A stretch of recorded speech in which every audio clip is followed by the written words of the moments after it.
Professor है law department.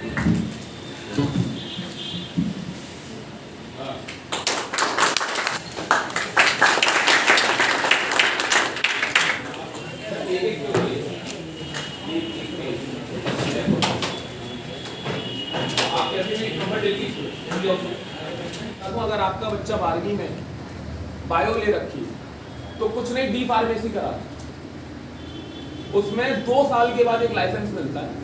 अकेले उस लाइसेंस की कीमत 70,000 रुपये, अकेले लाइसेंस। आप जितनी भी ड्रग स्टोर है उसी लाइसेंस से चलती है, तो उस लाइसेंस को देने के 70,000 रुपये, 7,000 रुपये महीने का तो घर बैठा है। घर बैठा कितने साल का कोर्स है? 2 साल है। तो इन सब चीजों के बारे में इसलिए सर को बुलाया। स्ट्रक्चर, ये स्ट्रक्चर कई चीजों से डोमिनेटेड। एक तो कास्ट सिस्टम,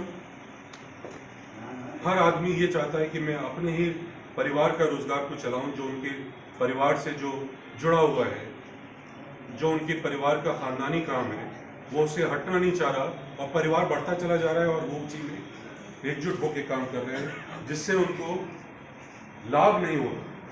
परिवार की जो रोजी है, जो इनकम है, वो बढ़ नहीं रही, क्योंकि वही एक लिमिटेड काम है जो वो कर रहे हैं। दूसरा, जो हमारी एग्रीकल्चर है, जो हमारी खेती है, वो सीजनल है। अब इस सीजनल खेती में कितने लोग और कितने परिवार जुड़ेंगे और कितना कमाएंगे, ये भी एक बहुत बड़ी दुविधा है हमारे लिए। तीसरी चीज, जो यहाँ डेवलपमेंट इंडस्ट्रीज का इम्प्लीमेंटेशन, हर क्षेत्र में एक इंडस्ट्री बननी चाहिए। अभी मैं कहीं और पढ़ रहा था, तो एक नोबल इकोनॉमिस्ट है जिनका नाम है पॉल क्रॉक्समैन। इनको इकोनॉमिक्स में नोबल मिला।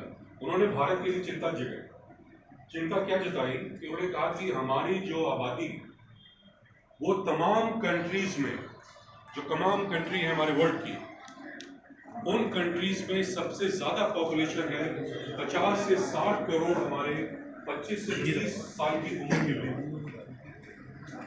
और जो हमने 30 साल के अंदर जो ग्रोथ पकड़ी, ये 30 साल की ग्रोथ यूरोप की 1.5 साल की ग्रोथ से ज्यादा है। मगर क्या खतरा है हिंदुस्तान के लिए? वो खतरा ये है कि अगर हम इस यंग जनरेशन को हम कायदे से एम्प्लॉयमेंट नहीं दे पाएंगे, हमारी कंट्री फिर पिछड़ जाएगी। आज अगर मैं मनीष जी की तारीफ से अपने इस आपके जो मेरे संवाद है इसकी शुरुआत करूं, तो वो ज़्यादा उचित होगा।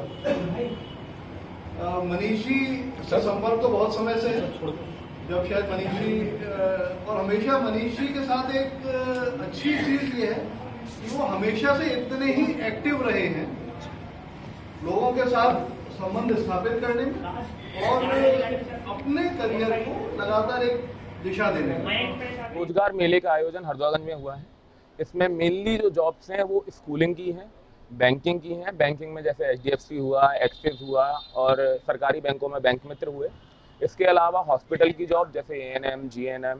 इसके अलावा ताला नगरी सेक्टर की जो मजदूरों वाली, जैसे कढ़ाई का काम, ढलाई का काम, ये सब जो काम है उन कामों में। और इसके अलावा जैसे किसी को गनर चाहिए, स्वीपर चाहिए, तो उस तरीके से हम लोगों ने लक्ष्य रखा है कि 50 लोगों को रोजगार देंगे।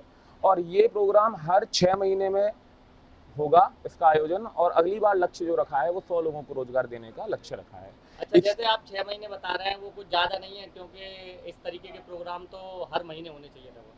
देखिए सर, ये पॉसिबल नहीं है, अभी इस समय पॉसिबल नहीं है। आगे मेरी टेंडेंसी रहेगी कि ये और बढ़े। लेकिन हाँ, अभी जितना लक्ष्य रखा गया है, 50 लोगों को रोजगार देना भी एक बड़ा लक्ष्य है, तो उसकी पूर्ति हम लोग कर रहे हैं। इसके बाद अगला लक्ष्य हमारा 100 लोगों का है। और आप सही कह रहे हो कि रोजगार तो जितने उपलब्ध हो उतना बढ़िया है, लेकिन हाँ, जहाँ तक हमारी सीमा है वहाँ तक हम काम कर रहे हैं। इसके अलावा बच्चों को प्रशिक्षित भी कर रहे हैं, स्किल्ड जॉब के लिए प्रशिक्षण भी चल रहा है। अच्छा, कितने बच्चों ने लगभग यहाँ पे भाग लिया? लगभग मुझे ये लगता है कि अभी 12 बजे तक का समय हुआ है, 2 बजे तक का ये कार्यक्रम है। अभी तक 150-200 लोग रजिस्ट्रेशन करा चुके हैं।